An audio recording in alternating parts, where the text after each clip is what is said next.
I know you through your film Aya Awakenings and one of my favorite podcasts, In a Perfect World. Mm-hmm. And you also have a book based on the movie. Also called Aya Awakenings, yeah. Yes. Yeah. And a new project now, Shamans in a Global Village. Would you like to tell us about that? Yeah, so basically this is my 10th anniversary of working with sacred medicines, predominantly ayahuasca. And, I feel that for the depth of the intensity of the journey or journeys you have, there's also an equal time of integration.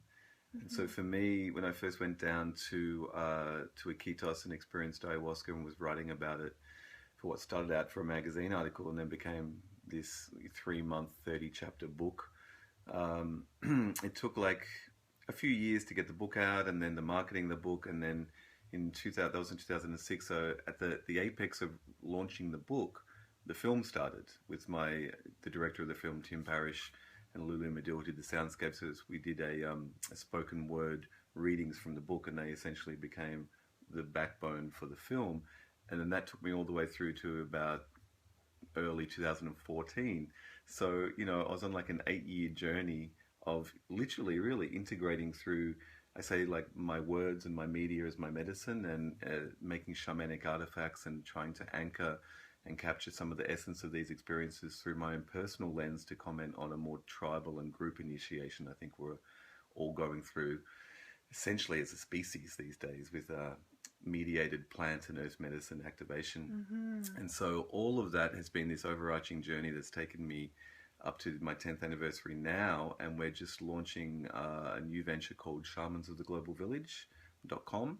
And it's essentially a documentary series which is planned for about 6 to 12 episodes to look at the different entheogenic medicines that the earth secretes herself to bring humans into right relationship and to have this sort of ally relationship with the spirits and the medicines, and to look at the role of the shaman, look at the role of the medicine person, a man or woman who has connection from the earth, producing these substances, to then the substances themselves, and then the human who's the vessel or the caretaker of the spirit.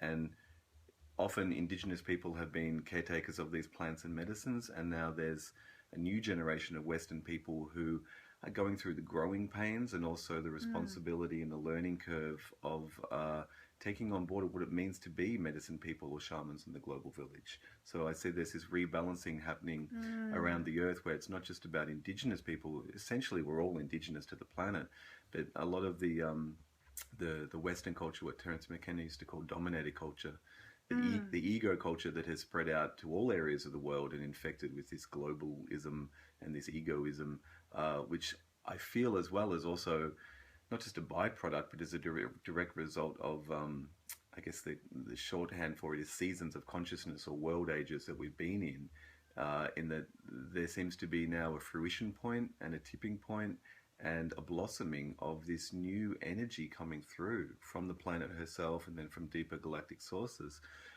which fits this idea of many, indigenous cultures have had of world ages.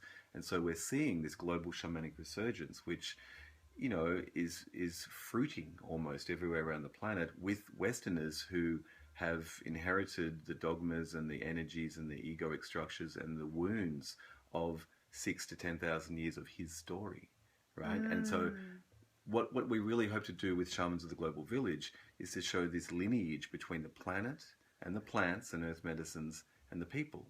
And so that includes the indigenous caretakers now handing the baton to the Westerners, so we can become unified and we can recognize ourselves more as one tribe, who is connected to the earth and is resonating in right relationship with the earth.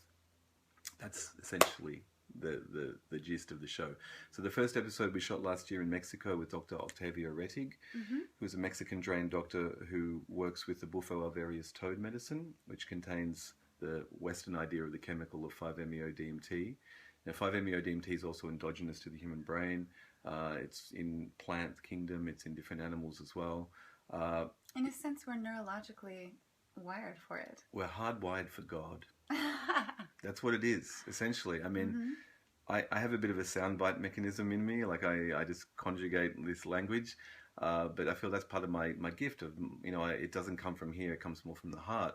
But 5-MeO-DMT and the tryptamines essentially are almost like, God's backdoor access that he's put into the species to connect us to unity consciousness, to source itself. So, you have to watch the episode because these are all buzzwords and these might just sound like words, but it's a very profound medicine, very, very profound medicine. Like I feel that in my training, someone said to me years ago that the different entheogens are like baubles on the different branches of a Christmas tree or the tree of life itself, and that the 5-MeO is the star at the top of the tree, it's the light. And what I see in my 8-year integration process of integrating what I went through in Ira Awakenings and becoming part of the global medicine community is that it's a process, and there's different levels of this process going on all at the same time in holographic perfection, right? And we get the medicines we need when it's time for them. And there's essentially a paralleling cascade going on that I feel that in the 60s, the Western culture had LSD as a opening of the mind, and we needed that because we were so distanced from the garden, because white picket fence of America and the Allies essentially post World War II won the war, but it was the inheritance of mechanistic Victorian culture, which had been, the whole split between mind, body, and science and alchemy and magic and rationalism and, God is dead. All these isms and all these accrued cultural forms culminated post World War II in this empire which had conquered the world. And it's the same empire which for 6,000 years had started to kill off all the medicine people and the witches and the herbal people. And when it went back to indigenous cultures in the first world, started to repress and see as work of the devil, the magic mushrooms or the washuma cactus, or it could not handle ego-dissolving substances that connected to a larger energetic ecology.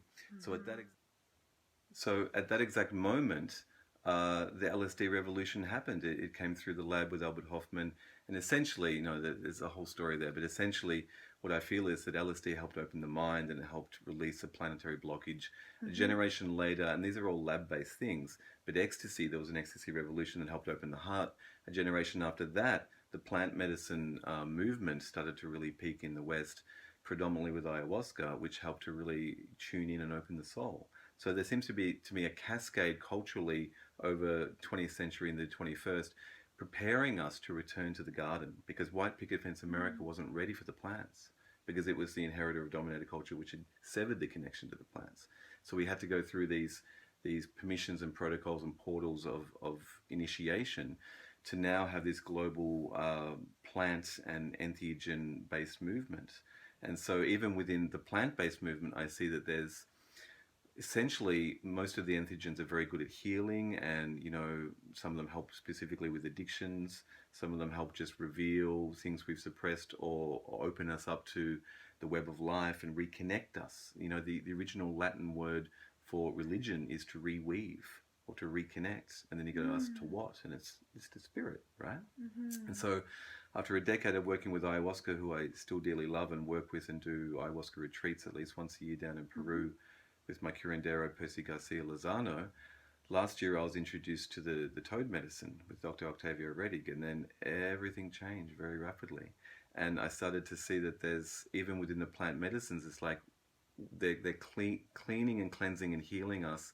And then if we return to our default state, to our optimal electromagnetic frequency of being open, then we can receive the light. And it seems like the light, as the analogy at the top of the Christmas tree, is what is really coming onto planet Earth through the shamanic movement at the moment. So, funnily enough, Shamans of the Global Village documents episode 1, this work with the toad medicine, and then hopefully episode 2 is going to be documenting Iboga in Gabon, and we've essentially want to go around the planet and look at the connection of the medicines and the medicine people and what's going on with this movement, this shamanic movement, and how that, what's the value of it? How does it help us make us better people? How does it connect us to ourselves and to the planet, to our communities, and to spirit? Because, being a medicine person yourself, these are incredibly profound experiences that are our birthright and are really something which, connects us to what's really going on and what's really important. If there's ever really going to be a change on planet Earth with the emergency we have, not just ecologically, but politically, socially, economically, we need to change not just our consciousness, but we need to open our heart. And I think that's what these Mm-hmm. substances are very good at doing. Probably the root of all of it. Yeah, And so yeah. I feel it's no accident that these medicines are on the move. They're reaching a lot of people quite rapidly right now. Do you sense that that's related to the ecological, social, political state? Yeah, This time? I do. I mean, there's a few commentators that have said this, and they've said this for about a couple of generations now, all the way back to the '60s. Even again with the LSD, there were commentators like Bear Owsley, one of the famous acid chemists, and Gerald Hurd, another writer, who saw this connection because what the entheogens, they all have different facets of this, but especially working with the toad medicine with 5-MeO, which is essentially unity consciousness and deep source consciousness and this holographic awareness, not just of all space-time as one, but have this little riff where, like, you know, we talked previously about Bardo states and the different gradations of frequencies of energetic intelligence and awareness. And, you know, ultimately there's this inner cartography of deep source, of like the white light void, intelligent, loving, radiating being of love that is deep source itself. And then around the event horizon, I have really felt both ancestors and future us's, and like all of us, like, you know, magnetic tape overwriting itself, contained within the printout of deep source as it goes from source to the event horizon to the bardos to then the material world. And within that, there's they all have a role. They all have a different role with what the entheogens are doing. Question. So the shamans in a global village. What do you feel that we have to learn as babies to these medicines? You know, we have cultures coming together right now. Systems are changing. Even sometimes the way the medicine is used is changing as we're interfacing with these indigenous wisdom traditions. What do we have to learn in the West, and how will this show help support that meeting of souls? You know, the number one thing I think we have to learn in the West, and it's not just the West, because, you know, it's not an easy dichotomy to say the West has got it all wrong and the East or the old world, new world. I know what you mean, but as a metaphor, the West, yeah. As newbies to these medicines in these ways, how can we show up in a good way? Well, we can be coached in it, or we can be ready, you know, or we can think we'd be ready and at least show up and put the effort into. It's an initiation. So, Joseph Campbell, the famous academic and, you know, study of mythology around the world scholar, he had this idea of there's 3 phases. There's departure, initiation, and return.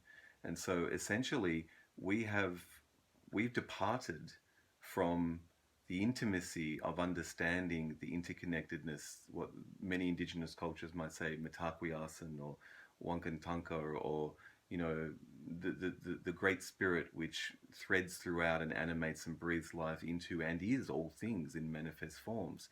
And many indigenous cultures, whether they took entheogenic substances or not, and many of them did, they would use different modalities to connect to that unity, that feeling of interconnectedness.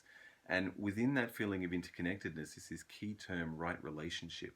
And everything is in relationship. This is what, you know, physics and quantum physics and science can tell us, but, you know, that's more mental. But to feel that in our hearts, to feel that there is no separation between us and the wind on the water, or the flowers blossoming in the essence of their perfection from the plant, or, you know, another animal or another human being. We have this loneliness of individuation, and that time is coming to an end. I really feel this. So to get back to what you just said before about this ecological issue, is we can think that we are responding to an ecological crisis, and wouldn't it be nice to be sustainable and eat organic food and to look at the food chain and how our actions affect each other. that's still the mind. That's still the empire of the mind, which is what got us into this problem in the first place. And so the empire of the mind needs to unify with the empire of the heart. And when that happens, this is what many indigenous cultures say. In Peru, they have this legend of the eagle and the condor. And it's the east and the west, but it also represents the mind and the heart.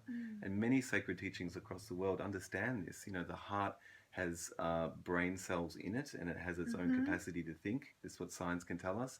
But we need to be in touch with this intuition and this heart medicine, you know, that really, to feel that we are not, you know, what I understand now is like, what I understand in the heart is like, we think we're one finger, you know, we think we're an individual, and then you start to realize that we're all connected, and that the thing that's animating, it's like the hand of God is there. But even that is just a transitory step into realizing you're this macro structure, and the macro structure is the planet. It's like we're all nerve endings of God in matter, of the divine source expressing itself. And I really truly believe that every path leads to God. You can find your own path. This is nothing to be pushed. These are sacred medicines and protocols and initiations, and life itself is an initiation. It will initiate you, because this is the time for planetary initiation, and this is why we have a planetary emergency, to a large part caused by our consciousness, and to another large part caused by the phase we're in cosmic cycles. So we're not all to blame. That, as well as seasons of between the ice ages and sort of geological sort of time on the earth, I believe there's also seasons of consciousness, and that, you know, the last 10,000 years or so we've done the best we have, but now there's this shift in world ages, which many indigenous cultures point to as well, and that we're coming into unification, and we're coming back into a golden age, essentially. And that means really deeply knowing in a mind-heart unification what it means not just to be human, but to be the human family as part of the earth family, to be interconnected with all the species, with the plants and the animals and the wind and the sun and the light and the source, and to hear it and to feel it and to come home again, you know.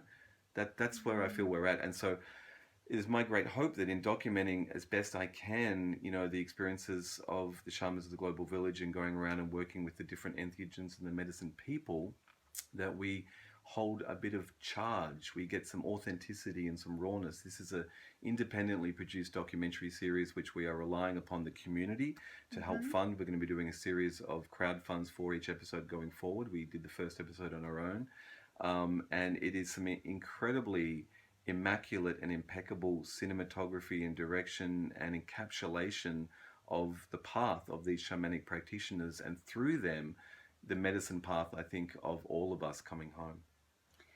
Beautiful. Thank you. How can people find you and donate?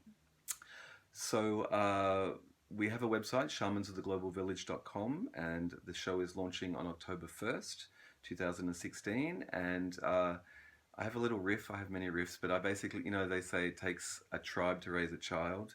I feel it takes a tribe to support a documentary series and independent filmmakers. And, you know, what I really, really deeply feel as well is that they say, you know, the time of the lone wolf is over, and it's time for us to come together. It's time for us to support each other. It's time for us to grow together. And so I'm really asking for the support of the global tribe, for people that are connected to medicines, plant medicines, people interested in shamanism, in spirit, in growth, in evolution, in coming home and coming together. We're just the crest of a wave here in documenting what's going on, and it's millions of people around the world who are engaged in this process of discovery, and it's nothing new, this process of remembrance of what the plant medicines are revealing within ourselves, because it's not like a Western thing. You take this thing and you have this experience. You're engaging in a relationship with the spirit in the plant, or the substance, the sacrament, and also within yourself, and then also with source. And so this is a global movement. It's a shamanic movement which is about reconciliation and remembrance. And so when we document this in the show, it's your show. It's your show. It's for you people who are doing this work, and we say, please join us. Aho. Aho. Yeah. Thank you so much. Thank you. Now, also have a separate nonprofit for the Toad Project, or is this? Gosh, I'm a busy man. I can say yes. So, well, 'Cause there's more. It's there's separate. more. It's There's a more. separate project. There is no separateness. There really isn't. There really isn't. It's all just extensions of the same thing. Another arm of this. Well, another project when I'm not doing Shamans of the Global Village or raising children or doing other things, I co-founded a 501c3 not-for-profit last year called the Terra Incognita project. So it's the Latin word Terra for Earth, and Terra Incognita essentially means the invisible landscape, or the landscape within that can't be seen. But what we're really interested in doing, we call it neuroshamanism. And in countries where it's legal, like in Mexico and other countries around the world, working with the sacred bufo Various toad. Again, I feel this is nothing new. The thing about the toad medicine is that there's, as you'll see in episode 1 of the Shamans of Global Village, it's been documented throughout many different Mesoamerican cultures, with the Maya, with the Aztec, with the Olmecs, over hundreds of years. And there's anthropological research. There's so much iconography showing things like, Quetzalcoatl and then the toad there, and they're wearing the crisscross sort of lattice work and that's on the toad, and they show the toad with the glands where the venom is secreted and milked and then scraped and smoked. There's evidence anthropologically, but there's no lineage that exists in the Mesoamerican cultures. The toad's native to the Sonoran Desert and over into America, into New Mexico and areas like that. But essentially, it's almost as if we're having to remember from the medicine itself what's going on, and to learn, not just as shamanic practitioners, but the Terra Incognita project is really interested in uniting the hemispheres and working with... it comes back to originally my first experience with 5-MeO. Uniting the hemispheres on the earth and the brain. Because there's no separation. As above, so below. This is an ancient alchemical saying, that everything is not just interdependent, but reflects on different levels. So we've been working with different neuroscientists. And the reason for this, I guess, I was thinking about this last week, is that 10 years ago when I was doing the Aya Awakenings book, or on the journey, which became the book and then the film, Chapter 7, if you read in the book, is all about 5-MeO DMT, because out of the blue, there I was in Iquitos, had done 3 ayahuasca ceremonies, and then I heard about this neuroscientist, Dr. Juan Acosta, who works with EEG and a headset and 19-channel recordings of the brain, and was working with Ron Wheelock, who had a source of 5-MeO DMT at the time. And 5-MeO DMT was totally legal across the world until about 2011. So this was all completely legal. But essentially my first experience was, with a blindfold, with a Western shaman, with a neuroscientist present. So my imprint and my 2 figures that did it, one was science and one was shamanism. And I went in and we recorded it, and the 9 minutes is in the film. What you don't see as much in the film is the interior heart-based recognition of pure source, and that's in the book, and some of the dialogue in the film captures that. But that set the imprint, and 10 years ago I wasn't ready to go back into deep source like that. I didn't need to go back. It was such a profound experience. I think that's why I've spent 8 years anchoring it. And then what happened on the tour of the film, I meet up with Dr. Juan Acosta again. We start talking about things, and we're like, you know what, let's do this. Let's form a scientific legal body that can research what's going on in the brain, and because the technology is now increased and there's a lot more ability to record with fine detail neurological changes of the brain, and work with medicine. And it's a real challenge, because the tryptamine arousal and the expression of energy in the body, there's so many facets to this. But essentially I feel that as well as a 5-MeO deep connection to source, on more edge doses, source energy comes into the body, and you can still have enough ego to recognize what's going on, but it's essentially at play in the fields of the Lord, that this energy comes in and you recognize that you're just a finger on the hand, and it's come into you. But within that state, we've been getting some interesting data on what's happening neurologically, essentially after a 5-MeO dose in broad strokes. And obviously we're aiming for scientific rigor and to replicate this, professionally. But essentially there seems to be proof of more of a resonance and a cohesion and a unification of left-right brain hemispheres. after having done the medicine. And it's very delicate work because there's a lot of movement of the body, and we're seeing a lot of spontaneous expressions of Vedic truths like mudras, expression of mudras from the hands, asanas and body positions, yogic moves, breath work, all of these ancient technologies which these Eastern sort of cultures embodied seem to happen statistically enough to people on 5-MeO organically from the medicine and the source energy shaping the body without the mind being involved at all. And it's like it's showing us how to be antennas or how to be receptacles for the energy and how to express it, how to express the divine energy on earth in ways that match pretty identically a lot of these Sanskrit and Vedic cultures. And I've talked to many people. Plant medicine is mentioned in the Vedas, and apparently there's some evidence that there were ayahuasca analogs along the Silk Road. Yeah. So at the beginnings of yoga and these traditions, they very likely could have been our earliest teachers. Well, this is what I mean. I mean, when we work with plant medicines in general, when we let go of the ego, I think what many of us realize is the teacher's not just the shaman in the room, it's the spirit of the plant itself. It's the medicine. So these medicines are the teachers. And with 5-MeO, it's not that it's like just the spirit of the toad medicine. It reveals and takes away all those 50,000 veils of separation between you and God and lets Source in. And Source essentially says, clean up your temple. Clean up your temple and I'll come hang out. And you don't need the external trigger because nature, Source, has built in the endogenous capacity for these tryptamines. So we talked a little bit earlier about these world ages, and I believe that the cascade of medicines and the healing is culminating in this resurgence of 5-MeO. And it's not just through toad medicine or a synthetic. I believe what we're being asked to do is to find the on switch again. The deep inner galactic on switch that says, here's what all these previous cultures on the earth had access to, and it's within you, and now it's time again. And so, that might sound really new age and really out there and really hippie. So there's that aspect, shamanic aspect, right?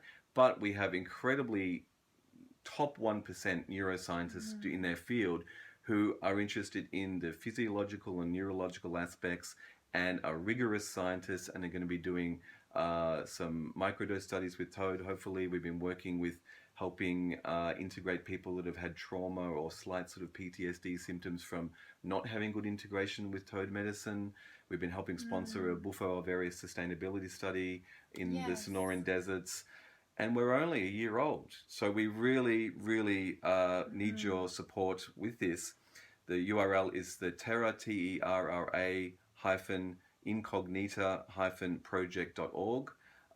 And it's exciting times, and we really appreciate the support of everyone, because what's being revealed here, is that this is a group effort. This is a group reclamation of these sacred spaces and of these modalities. And I think in unifying the science and the shamanism, even though it's very challenging and there's different languages and protocols between the two communities, this is what we're aiming to do. And it's a long-term goal, it's a long-term work we're doing, and it's the best work in town. I've seen a lot of fruit being born from the meeting of the shamans and the scientists. That we're doing great work as beings by coming together. Shamans are scientists. I mean, it's almost an affront to the cultural integrity. When I work with the curanderos in Peru, they say this is the science of curanderismo, and they call it a science. They spend 20 years or more to become a master of the diet, of cleansing their body, and then to be sensitive enough to communicate with the plant spirits.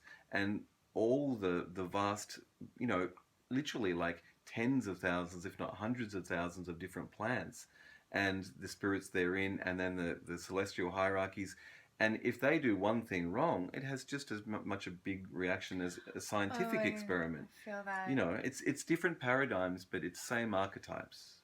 And it is. And not to say that it's not science, there's semantics at play where these two streams of Western science and then the worlds of shamanism sometimes have very different ways of getting information, very different ways of studying, very different ways of research, and great beauty is happening with the coming together and the mutual respect. And so thank you for that work. It's wonderful to know about all that you are up to. And thank you also for being one of the earliest experiential journalists that really didn't just look at the shamanic experience from the outside, but you actually jumped in and let the whole world watch. And I love Awakenings for being, it's much more than a documentary. It's an art film, and it's poetry, and it's spoken word, and it is in a genre all its own. So yeah, I like to say that it's a shamanic artifact, because all the dialogue in the film Aya Awakenings is taken directly from the book, which was taken directly from the experience and channeled in ceremonies and in the moment. So it was fresh. It was like minted fresh directly from the intuitive connection from source. And now it's anchored in the container of the film with special effects and with overlays and with narrative sort of cues and things like that.